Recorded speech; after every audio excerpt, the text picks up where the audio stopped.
Hi friends, welcome to Panda Playtime TV. ஒரு காட்டில் ஒரு கர்வமுள்ள தேக்குமரம் இருந்தது. அது மிகவும் உயரமாகவும் வலிமையாகவும் இருந்தது. அந்த மரத்திற்கு அருகில் ஒரு சிறிய செடி இருந்தது.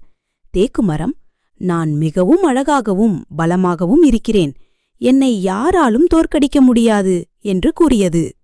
இதைக் கேட்ட அந்த செடி, அன்பு நண்பரே, அதிகப்படியான கர்வம் ஆபத்தானது.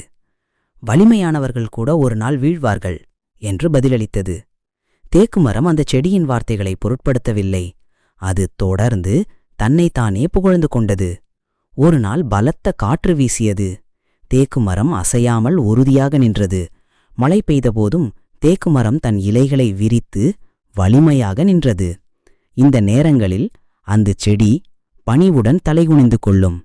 இதை பார்த்து தேக்குமரம் அந்த செடியை கேலி செய்தது. ஒரு நாள் காட்டில் ஒரு பெரிய புயல் உருவானது. அந்த செடி பணிவுடன் தலைகுனிந்தது. ஆனால் வழக்கம் போலவே தேக்குமரம் தலைகுனிய விரும்பவில்லை. புயல் மேலும் மேலும் வலுவடைந்தது. தேக்குமரத்தால் புயலின் வேகத்தை தாங்க முடியவில்லை.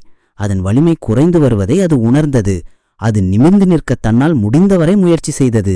ஆனால் இறுதியில் முறிந்து கீழே விழுந்தது. அத்துடன் அந்த கர்வம் உள்ள மரத்தின் கதை முடிந்தது. புயல் ஓய்ந்து எல்லாம் அமைதியானபோது அந்த செடி நிமிர்ந்து நின்றது.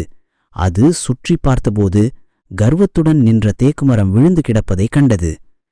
தேக்குமரத்தின் கர்வம் அந்த செடியை இலக்காரமாக பார்க்கவும் அதன் ஆலோசனையை புறக்கணிக்கவும் வைத்தது. நமது சொந்த வாழ்க்கையிலும் கர்வம் மற்றவர்களை நம்மிடமிருந்து விலக்கி ஒரு தனிமை உணர்வை உருவாக்கும். பணிவு வலிமையை தரும், கர்வம் அழிவைத் தரும். தேங்க்யூ. மறக்காம சேனலை லைக் மற்றும் சப்ஸ்கிரைப் பண்ணுங்க.